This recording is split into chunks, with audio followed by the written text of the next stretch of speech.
अस्सलाम वालेकुम students. OSC layers के बारे में हमारी डिस्कशन चल रही थी। पहले हम लोगों ने फिजिकल लेयर, उसके बाद डाटा लिंक लेयर के ऊपर डिटेल से उसको पढ़ा कि उसके अंदर कौन कौन सी टेक्नोलॉजी इस्तेमाल होती है और उसमें क्या क्या काम हैं, क्या क्या उसके फंक्शंस हैं। ठीक है, आगे हमारे पास जो लेयर आती है वो थर्ड लेयर, जिसको हम नेटवर्क लेयर कहते हैं, उसके बारे में आज हम पढ़ेंगे। इससे पहले कि हम नेटवर्क लेयर को डिस्कस करें, ऑनलाइन सेशन में कुछ स्टूडेंट्स क्वेश्चन कर रहे थे कि मैम प्रोटोकॉल और स्टैंडर्ड्स की समझ में नहीं आ रही कि इनमें डिफरेंस क्या है। तो पहले मैं आपके साथ थोड़ा स्क्रीन शेयर करती हूँ।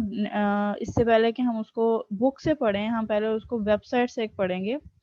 उस वेबसाइट पे बड़ा ही क्लियर कट लिखा हुआ है, उसके साथ हम इसकी एग्जांपल देखेंगे तो आपको बहुत ज़्यादा अच्छा तरीके से समझ आ जाएगी। हाँ जी जी, अब आप यहाँ पे देखेंगे कोरा की जो वेबसाइट है, यहाँ पे स्टैंडर्ड प्रोटोकॉल की एक बिल्कुल क्लियर कट डेफिनेशन हमें मिल रही है। स्टैंडर्ड क्या चीज़ है? Guidelines to be followed when a new design is to be formulated.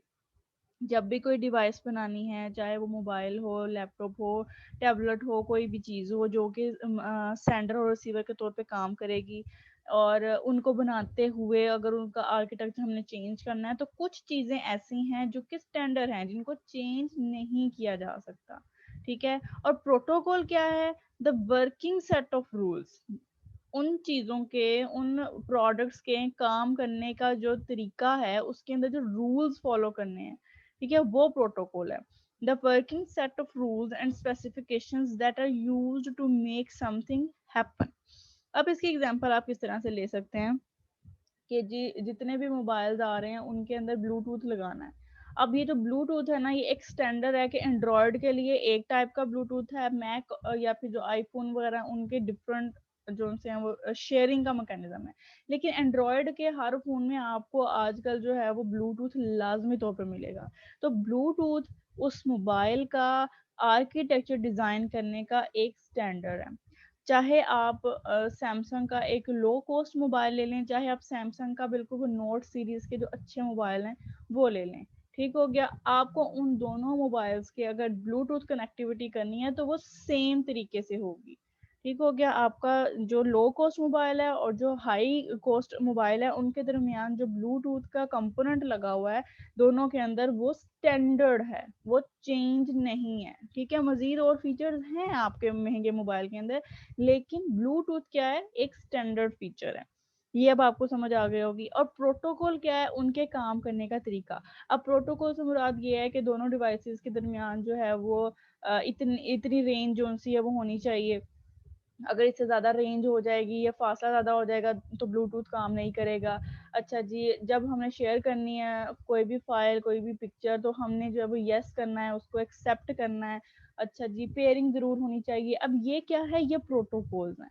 ठीक है, और वो जो एक हमने बनाया हुआ है, एक हार्डवेयर अप्लाई किया हुआ है, वो हमारे पास क्या है? एक स्टैंडर्ड चीज़ है जो कि पुराने मोबाइल में और जो नया महंगा मोबाइल है उनमें सब में स्टैंडर्ड रखी गई है, उनकी आर्किटेक्चर में एक जैसी ही रखी गई है। तो ये डिफरेंस है स्टैंडर्ड और प्रोटोकॉल में। इसी चीज को अगर हम नेटवर्किंग के ऊपर इम्प्लीमेंट कर लेते हैं, तो नेटवर्किंग के दरमियान जितनी भी डिवाइसेस इस्तेमाल होती हैं उनके कुछ स्टैंडर्ड्स हैं, जैसा कि डिफरेंट स्टैंडर्ड्स आप लोग आगे भी जाके पढ़ेंगे, जो कि नेटवर्क लेयर पे ही काम करते हैं ज़्यादातर। जैसे आपका 802.11 बी ए जी, ये बहुत ज़्यादा जो है वो आपके स्टैंडर्ड्स होते हैं। ठीक हो गया, इनमें क्या, इससे क्या मुराद होती है कि वो जो डिवाइसेस हैं जो कि एक राउटिंग परफॉर्म करवा रही हैं या स्विचिंग परफॉर्म करवा रही हैं, उनका एक आर्किटेक्चर सेम है। ठीक है, चाहे ऐसा हो सकता है जैसे हब है, एक हब है उसमें 6 पोर्ट्स हैं, एक हब है उसमें 12 पोर्ट्स हैं, लेकिन अब वो जो पोर्ट्स है ना, उनके जो पीछे सर्किट्स लगे हुए हैं वो स्टैंडर्ड है, वो चेंज नहीं है। इसी तरीके से मैंने आपको पहले भी एग्जांपल दी थी कि आप जो मर्जी स्विच उठा लें, उस स्विच के रोड्स के दरमियान फासला सबका बराबर है। ठीक है, जिस मर्जी कंपनी का आप कोई भी अप्लायंसेस ले लें, जैसे कि चलो मैं अगर एग्जांपल देती हूँ, इस्त्री की, आयरन जोन सी होती है हमारी, अगर इस्त्री की बात करें तो सबके स्विचेस क्या होंगे, उनके दरमियान जो रोड्स हैं, स्विच का रोड, उसके दरमियान फासला बिल्कुल इक्वल होगा जिस मर्जी कंपनी की आप वो इस्त्री उठा लें। ठीक हो गया। इसी तरीके से आपके चार्जर्स देख लें, आप डिफरेंट डाटा केबल्स अप्लाई कर सकते हैं चार्जर की, वो जो सॉकेट बनी हुई होती है। तो ये वो चीज़ें हैं जो कि स्टैंडर्ड हैं उसके आर्किटेक्चर में। और प्रोटोकॉल क्या है, उनके काम करने के लिए जो रूल्स डिफाइन किए गए हैं वो प्रोटोकॉल है। अब प्रोटोकॉल की एग्जांपल नेटवर्किंग में क्या हम दे सकते हैं, जैसा कि टीसीपी आईपी प्रोटोकॉल है, जैसा कि एचटीटीपी प्रोटोकॉल है, एफटीएम प्रोटोकॉल है। ये वो चीजें हैं जो डिफाइन करती हैं, रूल्स बनाती हैं कि ये काम होना चाहिए। जैसा कि रूल है कि आपने अगर जैसे हम गूगल के अकाउंट्स वगैरह बनाते हैं, तो वो चीज़ें जो हम लोग क्या है, प्रोटोकॉल है उसका, कि हमें एक वेरिफिकेशन के लिए ईमेल वगैरह की भी ज़रूरत पड़ती है अक्सर जगह पे जब हम रजिस्ट्रेशन करवाते हैं, या हमें मोबाइल नंबर दे के उसको वेरीफाई करवाना पड़ता है। ये उसके काम करने का तरीका है और उसके लिए डिफरेंट डिफरेंट रूल्स हैं। अब उम्मीद है कि आपके लिए चीज़ें जो है वो ज़रा क्लियर हो गई होंगी। अगर आपको अभी भी क्लियर नहीं हुई तो फिर ये दोनों डेफिनेशन है, इनको रटा मार लो। ओके, अब मैं स्क्रीन शेयर करती हूँ और हम नेटवर्क लेयर के ऊपर डिस्कशन स्टार्ट करते हैं। हाँ जी, अभी तक हमने डाटा लिंक लेयर को पढ़ा और डाटा लिंक लेयर में हम लोग ने देखा था कि जी किस तरीके से होप टू होप डिलीवरी होती है। ये first point, second point, third point, fourth point, ये सारे होप्स हैं, ये सारे नोड्स हैं और इनके दरमियान जो वो डिलीवरी हो रही है, किसकी डिलीवरी हो रही है जी, डाटा की डिलीवरी हो रही है। ठीक है, उसमें डिफरेंट डिफरेंट जो फ्रेम्स बनाए जा रहे हैं। अब ट्रांसपोर्ट लेयर में क्या होगा, सोर्स टू डेस्टिनेशन डिलीवरी होगी और किस चीज की होगी जी, पैकेट्स की डिलीवरी होगी। इसको मैं जरा यहाँ से सिलेक्ट कर लूँ। नेटवर्क लेयर किसकी रिस्पॉन्सिबल है, सोर्स टू डेस्टिनेशन डिलीवरी की। जैसे मैंने आपको बताया था स्टूडेंट्स, हर पेज के ऊपर आपने एक लेयर के बारे में लिखना है, तो ये भी आप लिख लें वहाँ पे ब्रैकेट में कि नेटवर्क लेयर में सोर्स टू डेस्टिनेशन की डिलीवरी होती है। किस चीज की डिलीवरी होती है जी, पैकेट्स की डिलीवरी होती है। ठीक हो गया, इसमें पैकेट्स बनते हैं। और नेटवर्क लेयर कहाँ पे काम करती है, जब हम मल्टीपल नेटवर्क्स को आपस में जोड़ते हैं। अगर एक ही नेटवर्क है ना, लाइक आप कह लें कि एक ही, सिर्फ एग्जाम्पल के तौर पे ये बात कर रही हूँ कि अगर जी एक ही कमरे का या एक ही मोहल्ले का नेटवर्क है, तो उसके दरमियान अगर हमने कम्युनिकेशन करनी है, हमें नेटवर्क लेयर की जरूरत कोई नहीं है। ठीक है, लेकिन जैसे ही हमारा नेटवर्क जो है वो बढ़ जाएगा और मल्टीपल नेटवर्क इन्वॉल्व हो जाएंगे, आप कह लेंगे ब्लॉक ए का नेटवर्क, ब्लॉक बी का नेटवर्क, ब्लॉक सी का नेटवर्क, इन तीनों के दरमियान कम्युनिकेशन करवानी है। पाकिस्तान का नेटवर्क, चाइना का नेटवर्क, इंडिया का नेटवर्क, इन तीनों के दरमियान कम्युनिकेशन करवानी है, तो राउटर्स ने मस्ट यूज होना है और नेटवर्क लेयर ने भी मस्ट यूज होना है। राउटर की डिवाइस नेटवर्क लेयर पर ही इंप्लीमेंट होती है।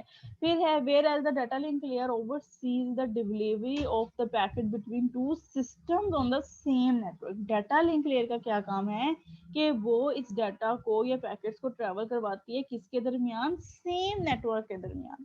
ठीक है, और जब हम इसके बियॉन्ड जाते हैं, डिफरेंट नेटवर्क्स में जाते हैं, ऐसे दो सिस्टम जो कि डिफरेंट नेटवर्क से ताल्लुक रखते हैं, तो हम लोग नेटवर्क लेयर को इस्तेमाल करते हैं।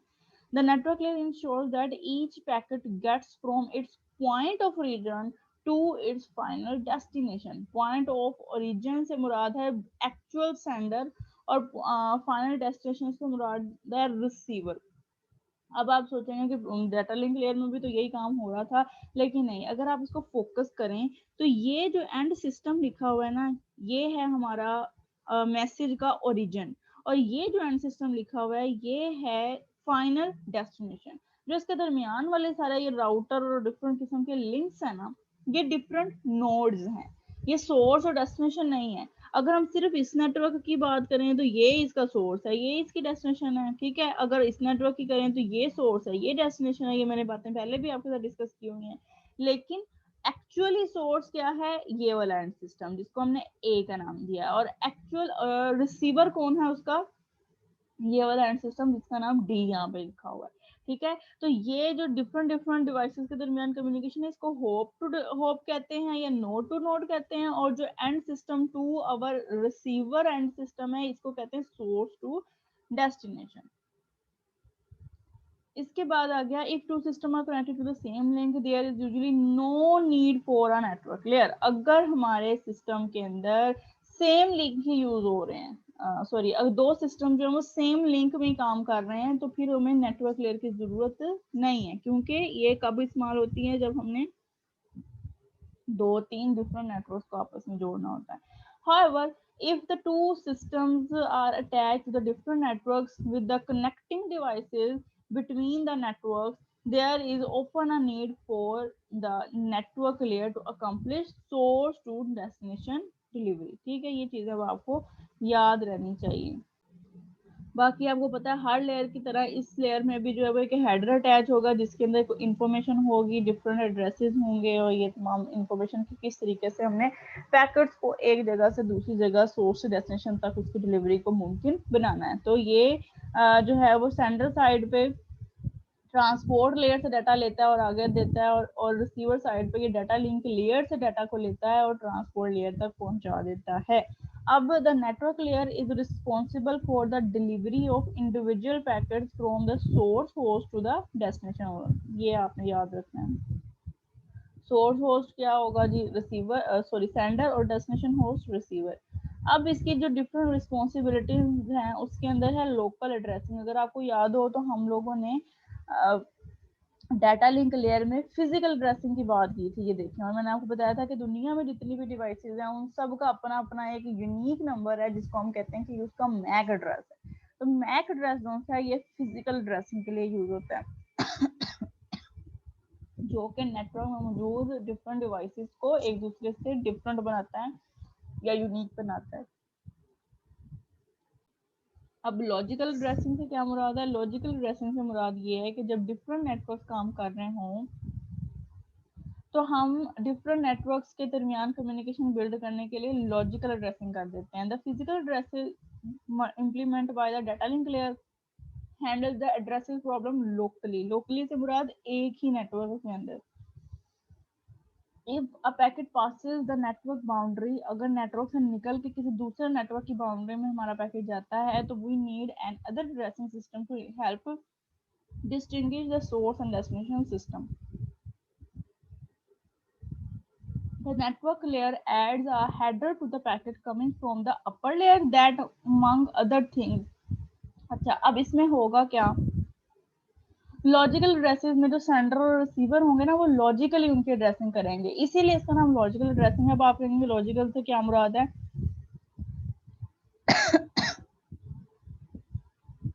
ये कि जब एक नेटवर्क से दूसरे नेटवर्क में हमारा पैकेट ट्रेवल कर रहा होगा तो हम लॉजिकली ये अज्यूम कर लेंगे कि ये जो एंड सिस्टम है, ये जो एंड सिस्टम है ये उसका सेंडर एड्रेस है और ये जो राउटर है ना ये इसका रिसीवर एड्रेस है। तो ये तो चलो ठीक है, हम कह सकते हैं कि ये उसका मैक एड्रेस है तो ये फिजिकल एड्रेसिंग में आ सकता है, लेकिन जहाँ पे ये जो रिसीवर है ये तो इसका एक्चुअल एड्रेस नहीं है, ये तो इसका रिसीवर नहीं है एक्चुअली।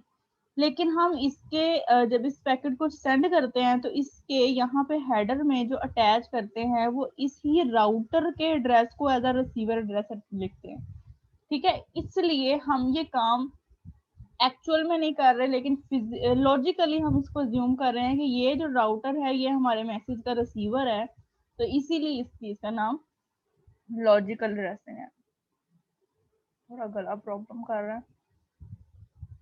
इसी तरीके से जब हम आगे जाएंगे यहाँ से इस राउटर पे जाएंगे तो ये हम जो सा अब सेंडर के तौर पे इसका एड्रेस लिख देंगे पैकेट के साथ और इसका एड्रेस रिसीवर के तौर पे लिख देंगे, लेकिन ये इसके एक्चुअल सेंडर और रिसीवर नहीं है, ये सिर्फ एक लॉजिकल चीज है। लॉजिकल चीज वो होती है जो सिर्फ समझाने के लिए होती है, एक्चुअली नहीं होती, और फिजिकल चीज एक्चुअल में एग्जिस्ट करती है। ठीक हो गया? अच्छा, इसीलिए जो है वो हम इसको क्या कह रहे हैं कि नेटवर्क लेयर पे लॉजिकल एड्रेसिंग होती है।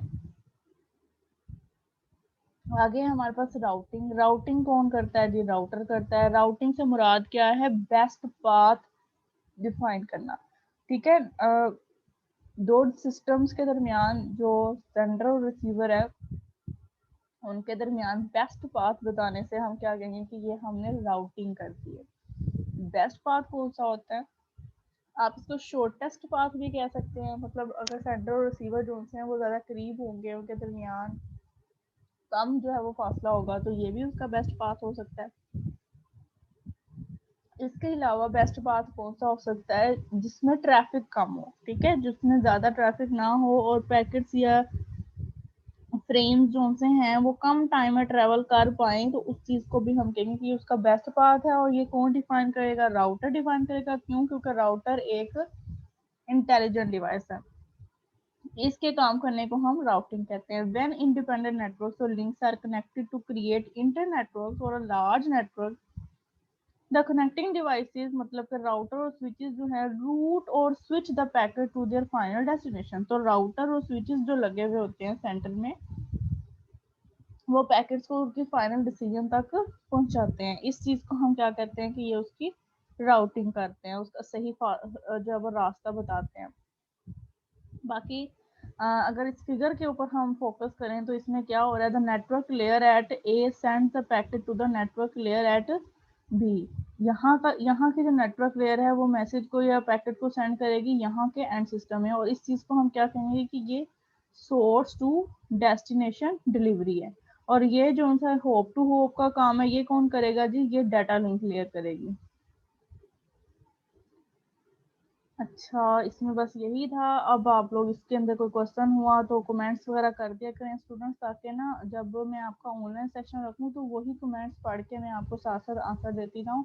और तैयार रहें, आगे आपकी प्रेजेंटेशंस भी आ रही हैं। आपने जितना भी अभी तक पढ़ा है उस सारे को भी हम इंक्लूड करेंगे जैसे ही हमें कोई मिड टर्म के बारे में इंफॉर्मेशन मिलेगी कि मिड टर्म के एग्जाम्स जो हैं वो असाइनमेंट्स की सूरत में लेने हैं, क्विज की सूरत में लेने हैं, या किस तरीके से। इसके साथ साथ जो है वो इसको स्टडी करते रहें और अपने नोट्स वगैरह बनाते हैं। ओके स्टूडेंट्स, थैंक यू, अल्लाह हाफिज़।